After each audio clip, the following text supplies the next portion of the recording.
ये मस्जिद करीब 840 साल पुरानी है, जिसका निर्माण शम्सुद्दीन इल्तुतमिश ने कराया। साल 1272 में बने मस्जिद के बंदोबस्ती कागज में इस जमीन का मालिकाना हक जामा मस्जिद के नाम लिखा हुआ है। गजेटियर में कहीं नहीं लिखा है कि मंदिर तोड़कर मस्जिद बनी है। इस मुकदमे में वादी नीलकंठ महादेव को बनाया, जबकि किसी मुकदमे में वादी सिर्फ प्रत्यक्षवर्ती व्यक्ति ही हो सकता है। हिंदू महासभा को इस केस में वाद दायर करने का कोई अधिकार नहीं है। ये मुकदमा सुनने योग्य नहीं है। सुनिए, दोनों पक्षों के वकीलों को हम लोगों के पास साक्ष्य पूरे ये उपलब्ध है कि property in dispute Hindu temple है, और उसमें हमने केवल ये प्रेयर चाहिए कि जो पूजा अर्चना होती चली आ रही उसमें कोई वधान उत्पन्न ना किया जाए। हमें पूजा अर्चना करने की अनुमति प्रदान की जाए। सबसे पहले तो ये 19 का बधाइयों का गजेटियर है, district gazetteer of United province Agra and Awadh, और इसमें राजा लखनपाल का जिक्र है। लखनपाल की फैमिली से ये प्रॉपर्टी आती है, और बदाई बा बन ऑफ फर्स्ट प्लेस इन खंड to come under the dominant of Muslim invader Muslim ड्रस का मतलब ये है, मुस्लिम अक्रांता यहां कहीं शासक शब्द यूज नहीं किया गया है कि कोई शासक आया, बल्कि हमने बनाई गजेटियर है। इसमें मुस्लिम अक्रांता वर्ड यूज किया गया है, और इसी में नीचे अगले पेज पर है, अजयपाल बिल्ट और reconstructed the fortress and the temple of the Neelkanth Mahadev he was succeeded raja of Badaun बठी is said to have founded a college known as the मुजीमरा madrasa state stood behind the old temple. वहां एक मदरसा है। उस property के पीछे वो भी इस बात वो उसका भी जिक्र इसमें है कि मदरसा उस वक्त चल रहा था और मंदिर उसके सामने था। मुकदमा जो है, जो दायर किया, ये फर्जी दायर किया है, यहाँ के अमन अमान को खत्म करने के लिए दायर किया है। इनका कोई हक ही नहीं ना कुछ है, जब मस्जिद 850 साल पुरानी है।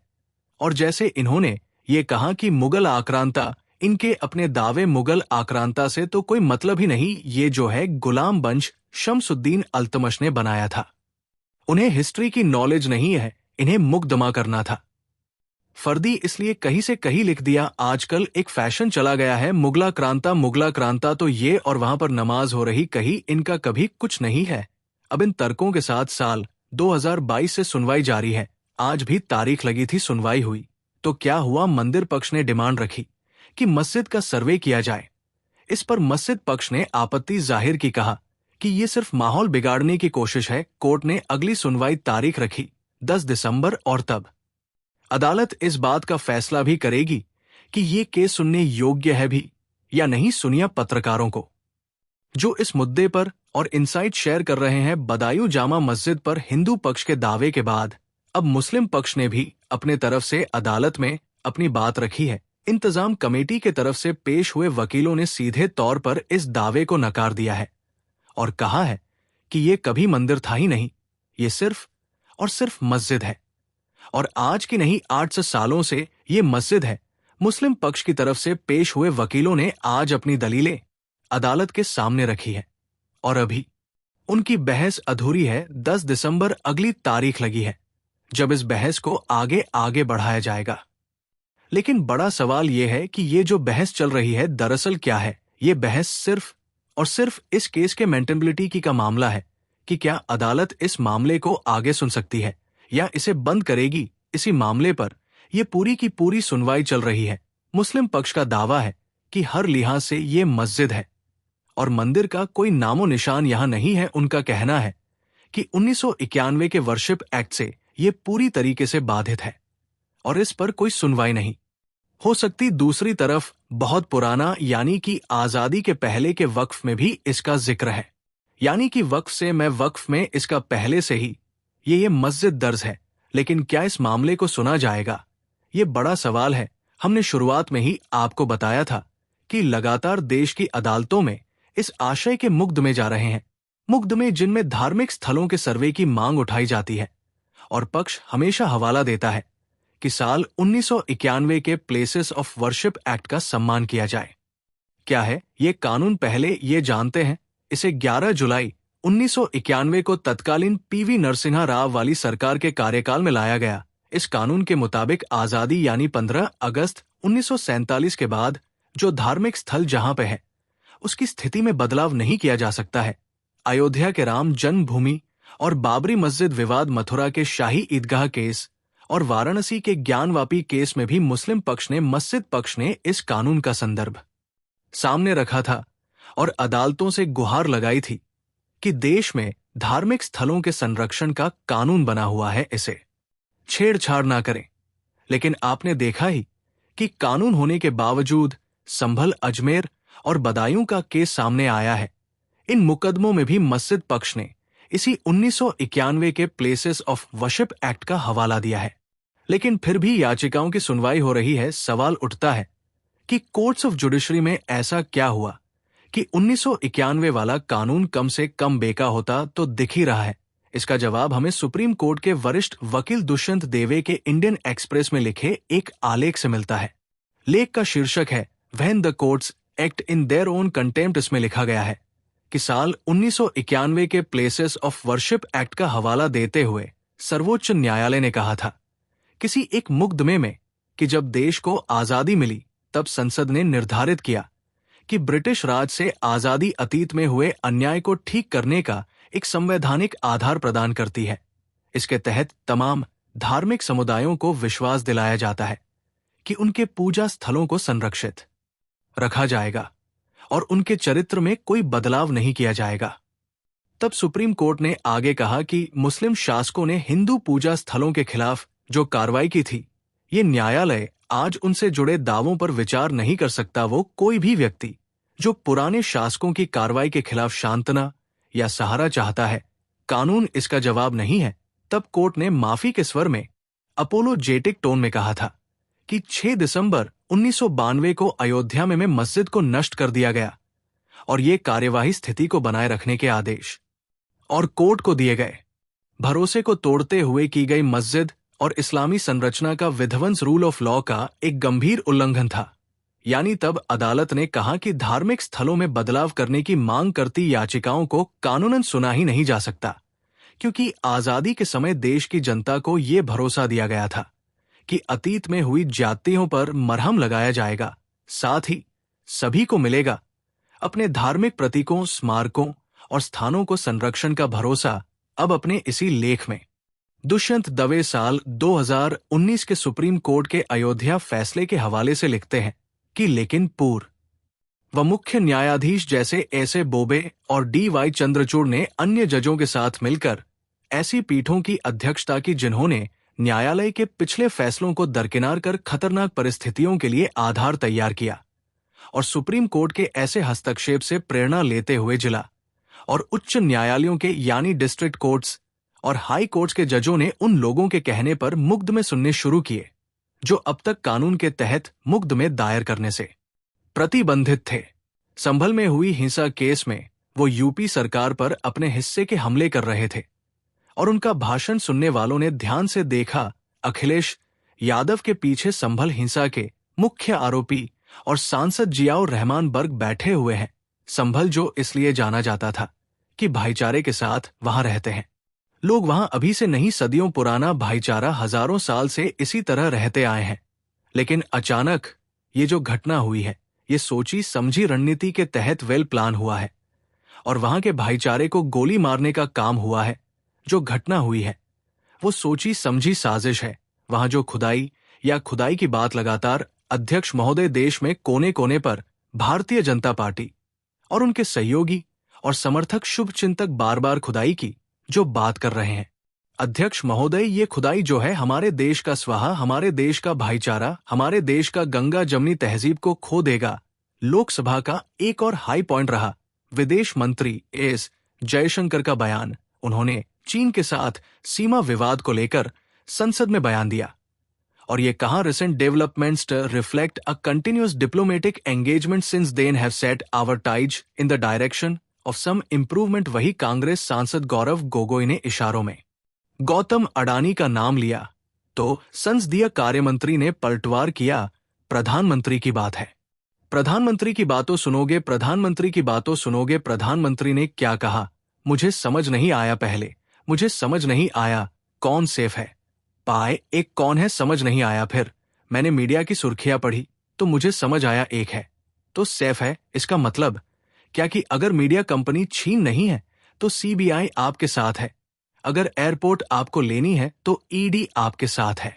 अगर ऑस्ट्रेलिया में कोयला का माइन लेना है तो एसबीआई, पावर का प्रोजेक्ट चाहिए साथ है। अगर टप और फप और फंड जांच की एजेंसी ले ले तो एमए भी आपके साथ है। मार्च 2023 में लैपटॉप और फोन हड़प लिया गया, जांच हो रही है। किसको कितना रिश्वत दिया गया भारत को बताया नहीं, लेकिन एमए को पता था। और अगर हम चाहते हैं कि कोई जांच हो, अगर कोई जांच हो तो एसबीआई भी आपके साथ है। तो इसीलिए जब तक मोदी है एक है तो सेफ है। क्या कहते हैं, सबका साथ सबका विकास, कहा सबका साथ कहां सबका विकास। हमें तो बस एक का विकास देख रहा है और एक का साथ ही हमको दिख रहा है। हम और कौन से एक नहीं। बिल पे बोले सर अडानी से इना डरते क्यों सरली पब्लिक। मैं गौरव जी आपको अनुरोध करता हूं, आप जरूर बोलिए। हम आपका बोलने का अधिकार छीनने के लिए हमारे पास कोई हक नहीं है, लेकिन आप बिल कोई तरीका है। तुम ही बोलते रहो फिर। क्या बात करते हैं, रूल से चलेगा कि नहीं हाउस? ये रूल रेगुलेशन से हाउस चलता है कि तुम जो है मर्जी बोलेगा। क्या ये तरीका नहीं होता है? या बिल पर चर्चा होता है, बिल पर केंद्र कर बोलना होता है, कोई राजभा होता। गलत बात है। मंत्री जी बिल पर सुनना चाहते, आप बिल पर इधर उधर बात करने से कैसे होगा? जब भाजपा सांसद समित पात्र ने देश की पूर्व प्रधानमंत्री इंदिरा गांधी नाम लिया तो विपक्ष ने हंगामा खड़ा किया। आप ज्ञानी गुणी लोग बैठे हैं, मैं आपसे एक निवेदन कर रहा हूं कि आज आप नगर वाला केस जरूर पढ़े नागा। हम पार्लियामेंट में खड़े हैं sir. I want to bring to your notice famous case of 1971 में 24197 एक there was phone call to the parliamentary branch of State Bank of India. Phone उठाया mister Malhotra the bank manager and he heard the voice of Mrs. Indira Gandhi, the then Prime Minister Indira Gandhi said, in 1971 to Nagarwala 6 lakh रुपए दे, 6 लाख रुपए दे, दो bank से निकाल करके नगरवाला जी को 6 लाख रुपए बैंक से निकाल करके इंदिरा गांधी जी के कहने पर नगरवाला को दे दिया गया। बाद में इस पूरे इश रेड्डी कमीशन बैठा, इंदिरा जी का नाम तो नहीं आया मगर उनको क्लियरेंस भी नहीं मिली। पूरी तरीके से गतिविधि दिखाई दी। राज्यसभा में भी सबसे पहले सपा सांसद राम गोपाल यादव की बात करते हैं। संबल हिंसा पर उन्होंने बयान दिया। सभापति जगदीप धनखड़ से उनकी तीखी बहस हुई। संबल के मामले में नहीं, मेरा पहले मार्गदर्शन कीजिए कि मैं आपको बोलने दूं तो और लोग भी बोलना चाहेंगे। मेरा निर्णय आ चुका है, मैं आपसे अनुरोध कर चुका हूं, मैं यहां तक अनुरोध कर चुका हूं कि एक सेकंड एक ही सदस्य ने 267 में कई नोटिस दिए हैं। मुझे नहीं पता कौन सा स्वीकार करूं, असंभव है कि एक साथ उसको 4 बोलने दूं। नंबर 2 काफी सदस्यों के संख्या है जिन्होंने 0 और में दे रखा है। मेरा आपसे अनुरोध रहेगा इन 08 एक सेकंड तो मुझे सुन लीजिए। आप तो सर्वज्ञ है, आप सब जानते हैं। पुलिस ने गोली चलाई, 5 लोग मारे गए, बस लोग घायल हुए सैकड़ों लोगों के खिलाफ। मुग्ध में कायम हुए बहुत सारे लोग जेलों में हैं, जिन पकड़ लिया गया उनको बुरी तरह से मारा गया। मेरा और लोगों का ये मानना है, इससे पहले उत्तर प्रदेश में जो चुनाव हुए थे उसमें बगल के जिलों में पुलिस ने किसी को वोट डालने नहीं दिया गया और जबरदस्ती चुनाव कब्जा कर लिया था। उससे ध्यान बने के लिए योजनाबद्ध तरीके से सब ये हुआ। और उसका सबूत सुनिए, उसका प्रमाण। ये जो कमे गट संतोष कुमार पर थैंक या संगीत सर पर आपने वकीलों पर कहा, पर आप बहुत अच्छे वकील हैं, पर राष्ट्रीय जनता दल के सांसद मनोज झा ने बिहार संबंधी मांगों को लेकर अपनी बात रखी। मुझे बेहद खुशी हुई जब आशा कर्मियों के बारे में आपने इतनी अच्छी तरीके से एक आग्रह है सर, मानदेय बढ़ा दीजिए। बहुत कम मानदेय सर। मेरा प्रश्न है, मैं कोशी सीमांचल के इलाके से आता हूं और बिहार से बहुत वाकिफ है हमारे माननीय स्वास्थ्य मंत्री। उस पूरे इलाके में वहां की आबादी और वहां का आप अगर देखें कि दिल्ली एम्स तक पहुंचने वाले लोग, वहां एम्स की आवश्यकता है। क्या माननीय स्वास्थ्य मंत्री कोशी सीमांचल के पूरे इलाके में, जहां सहरसा ने जमीन के लिए भी ऑफर किया था, क्या ये विचाराधीन रहेगा? बात पंजाब की। आज यानी 3 दिसंबर को अमृतसर के स्वर्ण मंदिर से तस्वीरें आई। पंजाब के पूर्व डिप्टी सीएम और अकाली दल के नेता सुखबीर सिंह बादल कल जो 2 दिसंबर को अकाल तख्त द्वारा सजा सुनाई गई थी, वो सजा काटते हुए दिख रहे थे। सबसे पहले उन्होंने 1 घंटा घर के बाहर गले में तख्ती और सेवादार के कपड़े पहने हाथ में बरछा लिया और सेवादार की सेवा दी। उसके बाद उन्होंने कीर्तन सुना और आखिर में झूठे बर्तनों की सेवा करने के बाद वो अमृतसर के स्वर्ण मंदिर से रवाना हो गए। सुखबीर सिंह बादल के साथ पूर्व मंत्री विक्रम मजीठिया और सुखदेव सिंह ढिंडसा ने भी झूठे बर्तनों की सेवा की। इसके अलावा प्रेम सिंह, चंदू माजरा, सुरजीत सिंह रखड़ा, डॉक्टर दलजीत सिंह चीमा, विक्रम मजीठिया और महेश इंदर ग्रेवाल ने टॉयलेट भी साफ किया। खबरों के मुताबिक सुखबीर सिंह बादल को भी टॉयलेट साफ करने की सजा सुनाई गई थी, लेकिन पैर में फ्रैक्चर होने के कारण उन्हें इसे छूट दे दी गई।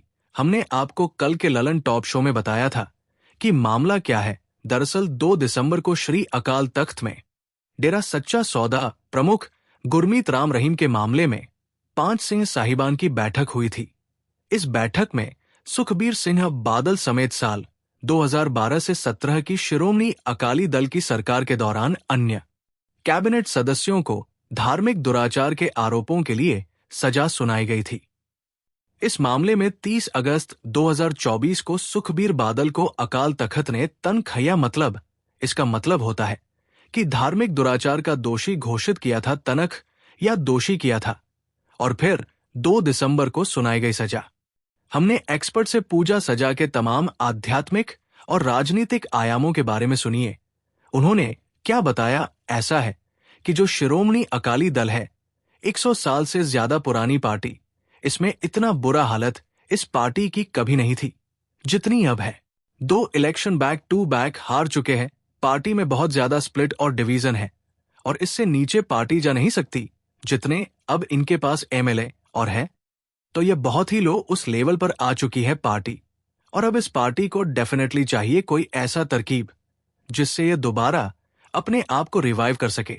और उस संदर्भ में इन्होंने ये जो सारा सकज का मामला हुआ है, जो पहले से चला रहा है, ये उस चीज को लेकर इसमें ज्यादातर तो ये लग रहा है कि थोड़ा सा प्लेड अप है।